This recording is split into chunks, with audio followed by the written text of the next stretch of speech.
So all these friends, now next question is, what were the major ideas expressed by Kabir? How did he express these? यानी कि कबीर के major जो ideas थे भक्ति को लेकर वो कौन कौन से थे और इन्हें किस तरह से एक्सप्रेस किया था. So all these friends, the answer of this question is the major ideas expressed by Kabir include. 3 तरीके थे जो कि कबीर ने कहे थे भक्ति को लेकर. नंबर फर्स्ट था rejection of major religious tradition. इन्होंने जो भी रिलीजियस ट्रेडिशन है उन्हें रिजेक्ट किया था.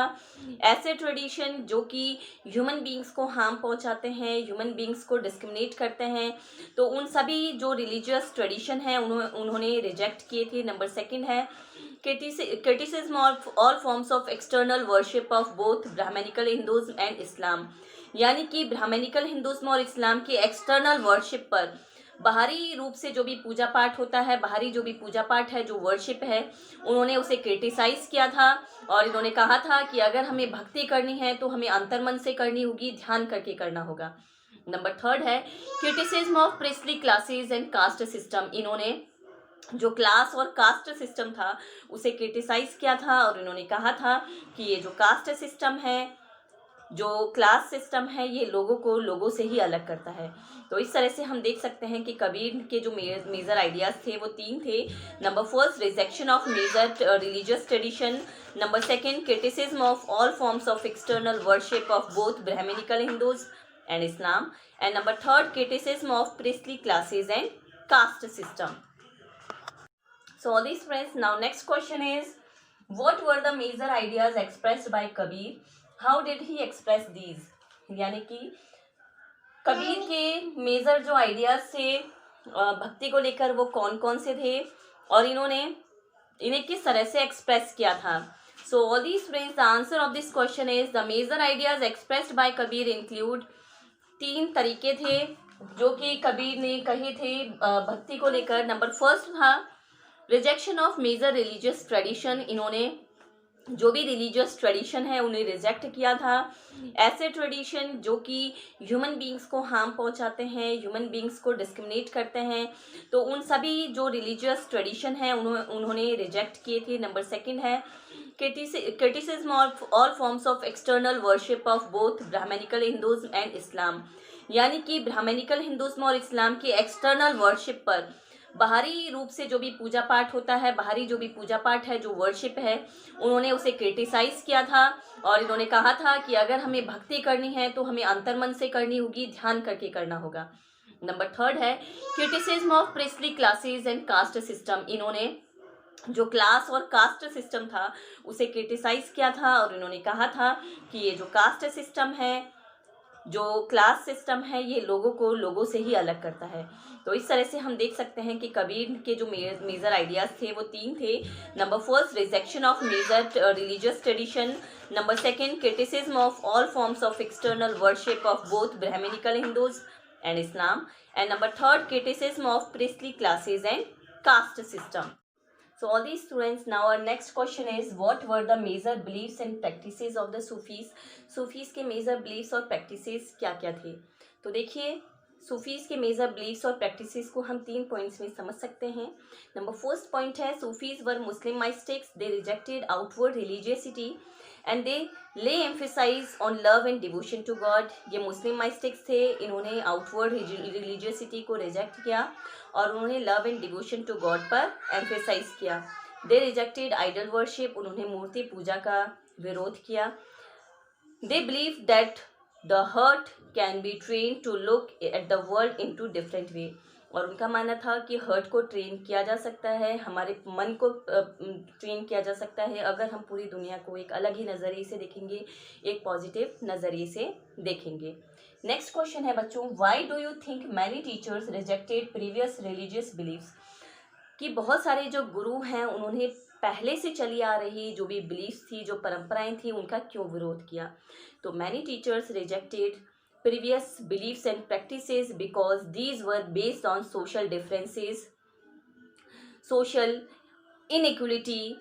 So we can say that these teachers rejected the previous beliefs.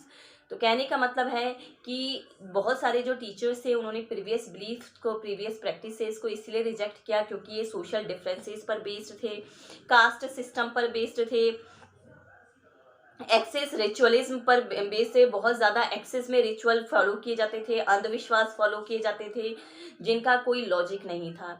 तो इसीलिए ये जो अलग अलग जो धार्मिक गुरु थे इन्होंने पहले से चली आ रही रिलीजियस बिलीफ्स और प्रैक्टिसेस को इसीलिए विरोध किया, इसीलिए इन्होंने रिजेक्ट किया क्योंकि इनका मानना था कि इससे सोशल डिफरेंसेस, कास्ट डिफरेंसेस ये और भी ज़्यादा एक्सपेंड होगा, और भी ज़्यादा फैलेगा। So all these friends, now our next question is what were the major teachings of बाबा गुरु नानक। बाबा गुरु नानक की मेजर टीचिंग्स क्या क्या थी? तो देखिए बाबा गुरु नानक की मेजर टीचिंग्स को हम 3 रूपों में समझ सकते हैं। नंबर फर्स्ट पॉइंट है बाबा Guru Nanak lay emphasise on the worship of one God. Baba Guru Nanak का मानना था कि अगर हमें भगवान की भक्ति करनी है तो हमें अलग अलग भगवान को ना पूछ कर, अगर अलग अलग देवताओं को ना पूछ कर हमें एक ही भगवान की भक्ति करनी चाहिए। Number second, he lay emphasise on honest living and helping others. उनका मानना था कि अगर हम दूसरों की मदद करेंगे, ऑनेस्ट लिविंग जिएंगे, ऑनेस्ट लिविंग से हम सरवाइव करेंगे तो भी हम भगवान की भक्ति कर सकते हैं। नंबर थर्ड है thus he promoted the idea of equality. तो इस तरह से उन्होंने आइडिया ऑफ इक्वलिटी को प्रमोट किया। उन्होंने कहा कि सभी लोग समान हैं, सभी लोग इक्वल हैं, किसी भी तरह का कास्ट, क्रीड, कलर पर जो भी डिस्क्रिमिनेशन किया जाता है वो बिल्कुल भी सही नहीं है, वो बिल्कुल गलत है। तो इस तरह से बाबा गुरु नानक के टीचिंग्स को हम 3 पॉइंट में समझ सकते हैं। Worship of one God, lay emphasis on honest living and helping others. Number third, thus promoted the idea of equality. Next question है why do you think ordinary people preserve the memory of Mirabai. कि आप लोग को क्यों लगता है कि मीराबाई की जो मेमोरी है उसे लोगों ने प्रिजर्व किया? क्यों ऐसा सोचते हैं कि ऑर्डिनरी लोगों ने अब तक भी मीराबाई की मेमोरी को प्रिजर्व किया हुआ है? So all the friends, the answer of this question is Mirabai belong to a royal family. Mirabai बहुत रॉयल फैमिली से बिलोंग करती थी और उनकी जो शादी है, she married in a royal family too. उनकी जो शादी है वो भी रॉयल फैमिली थी, रॉयल फैमिली में ही हुई थी। But she was devotee, she was a great devotee of lord Krishna. वो भगवान कृष्णा की बहुत बड़ी डिवोटी थी, बहुत बड़ी भक्त थी। And she dedicated her full life for Krishna. और उन्होंने अपनी पूरी जो लाइफ थी वो भगवान कृष्णा को डेडिकेट किया था। उन्होंने जो भी रॉयल, जो भी लिविंग है, जो भी सुख थे, उन सभी को त्याग कर उन्होंने भगवान की भक्ति की थी।